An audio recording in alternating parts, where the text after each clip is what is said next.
Hi everyone. This next section for integrated 3-KC2 is on section 2.4 and 2.5 on cubic functions and transformations. So cubic functions are equations where the highest degree, remember a degree is an exponent, is 3. Okay, so you're looking for equations where you have x to the third power in them. Okay, so for example, I can give you a function f of x is equal to 2x to the third plus 4x squared minus 8. Okay, this is a cubic function because of this x to the third. Another example, I can give you x plus 5 times 2x minus 3 times x minus 2. Here, you have 3 parentheses. You're multiplying those 3 parentheses, you will eventually get an x to the third power. So this is also another example of a cubic function. Now, graphs of a cubic. Now, if you remember from our past unit, quadratics, the shape for quadratic functions look like a U or an upside down U. Okay, graphs for cubics don't really look like that. It's like they start looking like U's, but then they change their mind and they go another direction. Okay, so graphs to cubics actually go up and then down and then up again. Like they can't make up their minds. And then the other way around. Something like that. Now these points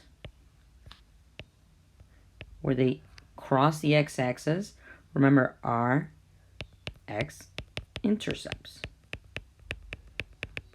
We also call them zeros.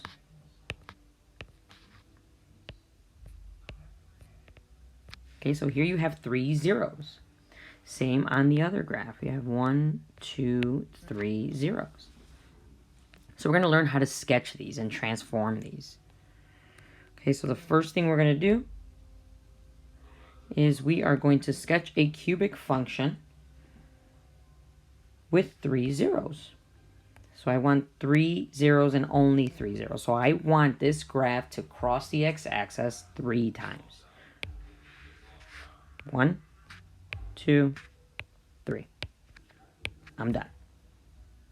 Okay, I can also remember that zeros are your x-intercepts. Okay, I can also create a graph with 1 0. I can create a graph with 2 zeros for cubic functions, but it can't go lower than 1. It has to be 1, 2, or 3. No more, no less. Okay, now we did do some practice on graphing these, so if you still have questions on or you want to figure out what that looks like, the 1s and the 2s, let me know. Okay, like here, example 2, I want you to determine how many zeros this has. Okay, so if I look at this, it crosses 1 time here, and it barely touches here. But here I only have 2 zeros, or 2 x-intercepts. And that's okay for cubic functions. Sometimes you'll have 2, and again, sometimes you'll have 1. Now, transformations. You can make a quadratic into a cubic function by transforming it. Okay, we transform functions, for example, like x plus 2 times x plus 4 by dilating. Use another color here.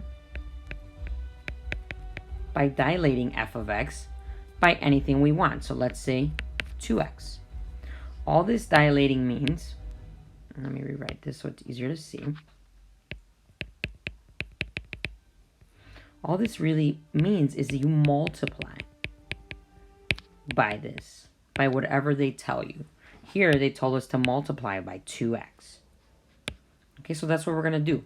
Okay, if you think about dilating, like when you get your eyes dilated, they expand. You're going to make this bigger, right? If we multiply something, we're making it bigger.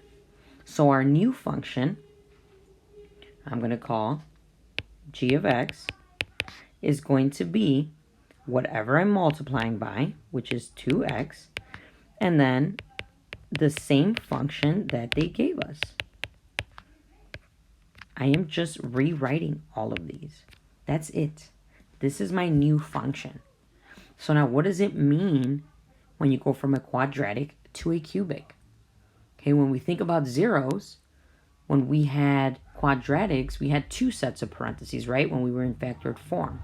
So that means that it would give me 2 zeros or 2 x-intercepts at most. Here in cubic functions, we have 3 things.